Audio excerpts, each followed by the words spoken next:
श्री शास्त्री धर्मप्रसाद जी BEd college में आप सभी छात्र और छात्राएं का हार्दिक स्वागत है। छात्र, आज हम सेमेस्टर 1 हिंदी में गौण 2 पेपर नंबर 2 आधुनिक हिंदी कहानी में कथा सरिता में दुलाई वाली बंग महिला कहानी के बारे में हम अभ्यास करेंगे। ध्यान से सुने। काशी जी के दशाश्वमेध घाट पर स्नान करके एक मनुष्य बड़ी व्यग्रता के साथ गोदोलिया की तरफ आ रहा था। एक हाथ में एक मैली सी तौलिया में लपेटी हुई भीगी धोती और दूसरे में सुरती की गोलियों की कई डिबिया और सूंघनी की एक पुड़िया थी। उस समय दिन के 11 बजे थे। गोदोलिया की बाई तरफ जो गली है उसके भीतर एक और गली में थोड़ी दूर पर एक टूटे से पुराने मकान में वह जा घुसा। मकान के पहले खंड में बहुत अंधेरा था, पर ऊपर की जगह मनुष्य के वासोपयोगी थी। नवागत मनुष्य धड़धड़ाता हुआ ऊपर चढ़ गया। वहाँ एक कोठरी में उसने हाथ की चीजें रख दी और सीता सीता कहकर पुकारने लगा। क्या है? कहती हुई एक 10 बरस की बालिका आ खड़ी हुई। तब उस पुरुष ने कहा, सीता, जरा अपनी बहन को बुला ला। अच्छा कहकर सीता गई और कुछ देर में एक नवीना स्त्री आकर उपस्थित हुई। उसे देखते ही पुरुष ने कहा, लो, हम लोगों को तो आज ही जाना होगा। इस बात को सुनकर स्त्री कुछ आश्चर्ययुक्त होकर और झुंझलाकर बोली, आज ही जाना होगा? यह क्यों? भला आज कैसे जाना हो सकेगा? ऐसा ही था तो सवेरे भैया से कह देते।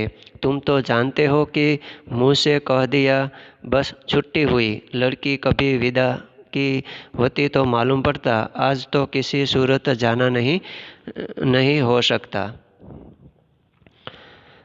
तुम आज कहती हो, हमें तो अभी जाना है। बात यह है कि आज ही नवल किशोर कलकत्ते से आ रहे थे।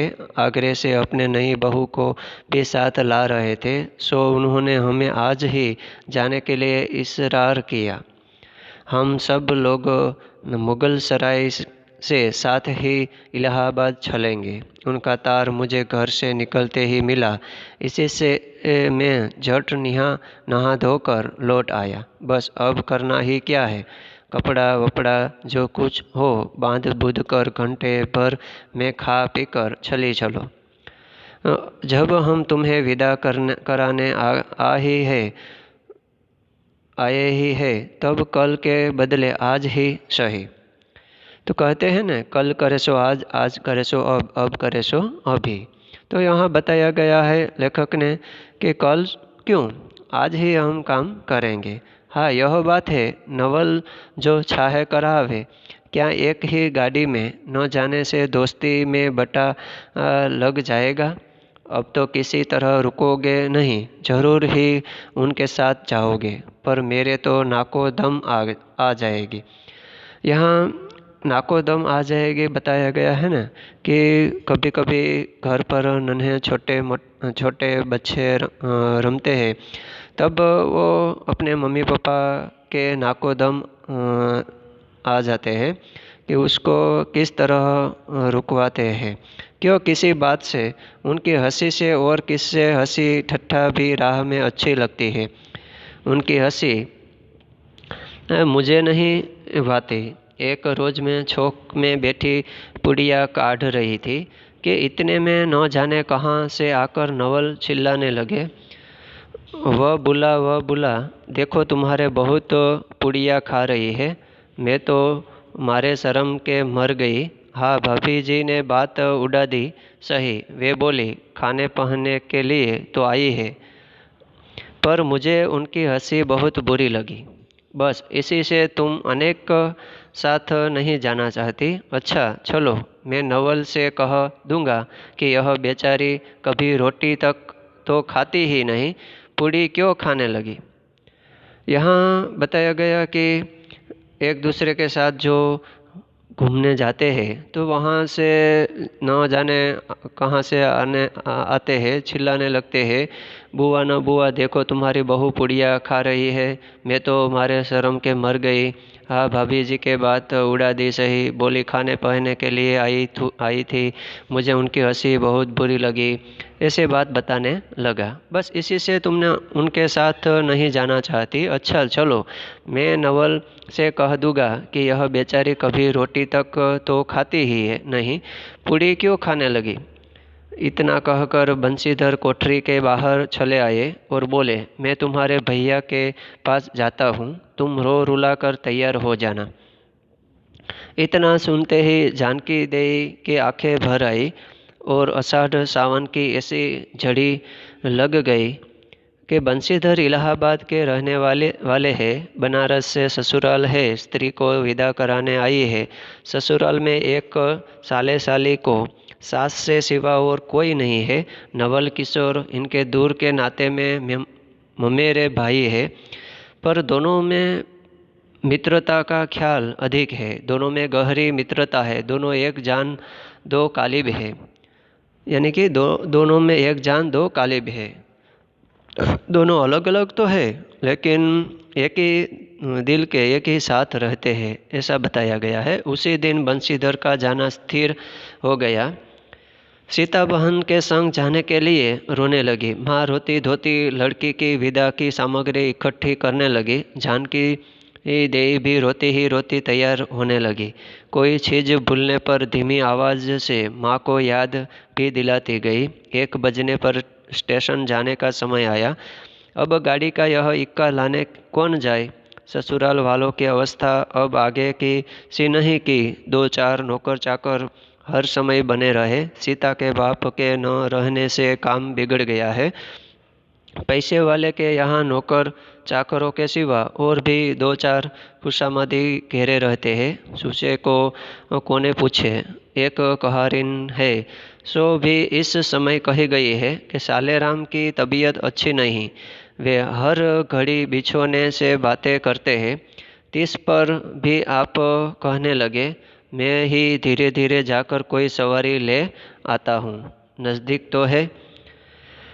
बंशीधर बोले, नहीं नहीं, तुम क्यों तकलीफ करोगे, मैं ही जाता हूँ। जाते जाते बंशीधर विचारने लगे कि इक्के की सवारी तो भले घर की स्त्रियों के बैठने लायक नहीं होती, क्योंकि एक तो इतने ऊंचे पर चढ़ना पड़ता है, दूसरे पराये पुरुष के संग एक साथ बैठना पड़ता है।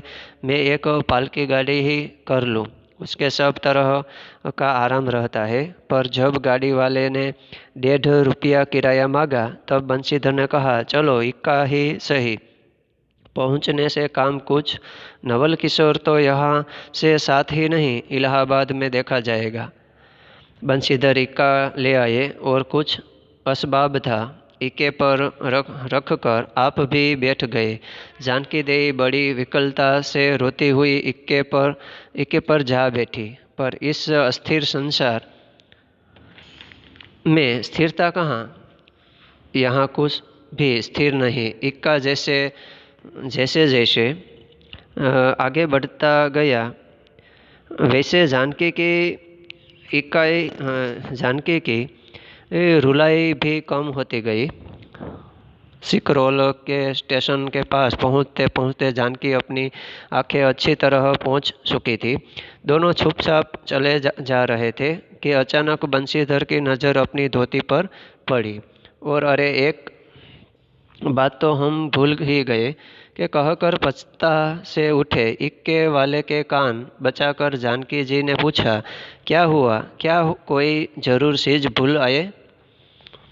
नहीं, एक देसी धोती पहनकर आना था, जो भूलकर विलायती ही पहनी आए। नवल कट्टर स्वदेशी हुई है न, वे बंगलियों से भी बढ़ गए हैं। देखेंगे तो 2-4 सुनाए बिना न रहेंगे, और बात भी ठीक है। नाहक विलायती चीजें मोल लेकर क्यों रुपये की बर्बादी की जाए। देसी लेने से भी दाम लगेगा सही, पर रहेगा तो देश ही में। जानकी जरा भवे टेढ़ी करके बोली, धोती तो धोती, पहन से काम क्या यह बुरी। यहाँ पर तो ऐसा बताया गया है कि एक दूसरे को लगड़ने झगड़ने की बात बताई गई है कि धोती तो धोती, पहनने से काम है। यानी कि कपड़ा तो पहनते हैं, पर पहनने से काम है क्या, यह बुरी बात है। इतने में स्टेशन के कुलियों ने आ घेरा। बंशीधर एक कुल्ली करके चले। इतने में इक्के वाले ने कहा, इधर से टिकट लेते जाए, पुल से उस पार तो ढयोढे दरवाजे के टिकट मिलता है। बंशीधर फिर कर बोले, अगर मैं ढयोढे दर्जे का ही टिकट लूँ तो? इक्के वाला चुप हो गया। इक्के की सवारी देखकर इसने ऐसा कहा। यह कहते हुए बंशीधर आगे बढ़ गए। यथा समय रेल पर बैठकर बंशीधर राजघाट पार करके मुगलसराय पहुँचे।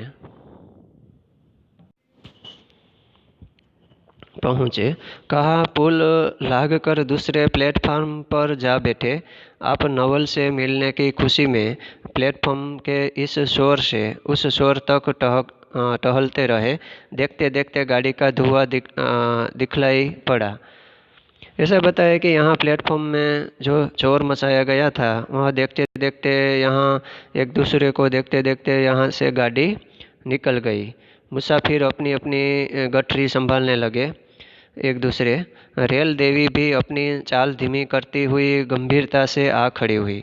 यानी कि रेल भी धीमे धीमे आ रही थी अपने स्थान पर गंभीरता पूर्वक। बंशीधर एक बार चलती गाड़ी ही में शुरू से आखिरी तक देख गए, पर नवल का कहीं पता नहीं। बंशीधर फिर सब गाड़ियों को दोहरा गए, भीतर घुस कर एक एक डिब्बे को देखा, किंतु नवल न मिले। अंत को आप खिजला उठे और सोचने लगे कि मुझे तो वैसे चिट्ठी लिखी और आप न आया, मुझे अच्छा उल्लू बनाया। अच्छा, जाएंगे कहाँ? भेंट होने पर समझ लूँगा कि सबसे अधिक सोच तो इस बात का था कि जानकी सुनेगी तो ताने पर ताना मारेगी, पर अब सोचने का समय नहीं। रेल की बात ठहरी। बंशीधर झट गए और जानकी को लेकर जनानी गाड़ी में बिठाया। वह पूछने लगी कि नवल की बहू कहाँ है? वही नहीं आए, कोई अटकाव हो गया, कहकर आप बगल वाले कमरे में जा बैठे। टिकट तो ढयोढे का था, पर ढयोढे दर्जे का कमरा कलकत्ते से आने वाले मुसाफिरों से भरा था, इसलिए तीसरे दर्जे में बैठना पड़ा। जिस गाड़ी में बंशीधर बैठे थे उसके सब कमरों में मिलाकर कल 10-12 ही स्त्री पुरुष थे। समय पर गाड़ी छूटी। नवल की बातें और न जाने क्या अगड़ बगड़ सोचते गाड़ी कई स्टेशन पर करके मिर्जापुर पहुंची। यहाँ पर एक दूसरे मिलाकर कल 10-12 स्त्री इस डब्बे में बैठी थी। उस गाड़ी यहाँ से निकल गई। नवल की बातें सुनते ही और जाने क्या अगड़ बगड़ सोचते गाड़ी यह स्टेशन छोड़कर कई स्टेशन पर यानी कि मिर्ज़ापुर पहुँच गई। मिर्ज़ापुर में पेटराम की शिकायत शुरू हुई फिर से आमने सामने। उसने सुझाया कि इलाहाबाद पहुंचने में अभी देरी है। चलने की झंझट में अच्छी तरह उसकी पूंजा किए बिना ही बंशीधर ने बनारस छोड़ा था, इसलिए आप झट प्लेटफार्म पर उतरे और पानी के बब्बे से हाथ मुंह धोकर एक खोंचे वाले थे से थोड़ी सी ताज़ी पुड़िया और मिठाई लेकर निराला में बैठ आपने उन्हें ठिकाने पहुंचाया। पीछे से जानकी की सुध आई। सोचा कि पहले पूछ ले, तब कुछ मोल लेंगे, क्योंकि स्त्रियां नटखट होती है, वे रेल पर खाना पसंद नहीं करती। इसीलिए यहाँ स्त्री को नटखट बताई गई है कि वो कई स्त्रियां ऐसी होती है कि हम बताते हैं कि यहाँ खाना खाएंगे तो वो ना कर देती है कि यहीं नहीं खाना है, वहीं नहीं खाना है, क्योंकि कई स्त्रियां ऐसी नटखट जैसी होती है। यहाँ लेखक ने यही बताया है कि इस माध्यम से ट्रेन में जो डिब्बा में कुछ खाना भी आता है, पर वो उसे पसंद नहीं, इसीलिए यहाँ स्त्री को नटखट बताया गया है। वे रेल पर खाना पसंद नहीं करती। पूछने पर वही बात हुई कि तब बंशीधर लौटकर अपने कमरे में आ बैठे। यदि वे चाहते तो इस समय ढयोढे में बैठ जाते, क्योंकि अब भीड़ कम हो गई थी, पर उन्होंने कहा थोड़ी देर से लिए कौन बखेड़ा करे, यानी कि यहाँ झगड़ा का जो सिलसिला है वो बताया गया है, लेकिन यहाँ वो बखेड़ा करना नहीं चाहता था। बंशीधर अपने कमरे में बैठे तो एक मुसाफिर अधिक देख पड़े। आगे वाले में से एक उतर भी गया था। जो लोग थे सब तीसरे दर्जे के योग्य जान पड़ते थे। अधिक सभ्य कोई थे तो बंशीधर ही थे। यानी कि यहाँ लेखक ने यही भी बताया गया है कि सभ्यवान स्थिति में जो हो तो ये यहाँ बंशीधर वो ही था। कई ऐसे मुसाफिर भी है अधिक थे जो यहाँ आगे वाले डब्बे में बैठे थे। इसमें अधिक सभ्य जो हो तो वो बंशीधर थे। उनके कमरे के पास वाले कमरे में एक भले घर की स्त्री भी बैठी थी। वह बेचारी सिर से पैर तक ओढ़े, सिर झुकाए, एक हाथ लंबा घूंघट काढ़े, कपड़े की गठरी सी बनी बैठी थी। बंशीधर ने सोचा, इनके संग वाले भद्र पुरुष के आने पर उनके साथ बातचीत करके समय बिताएंगे।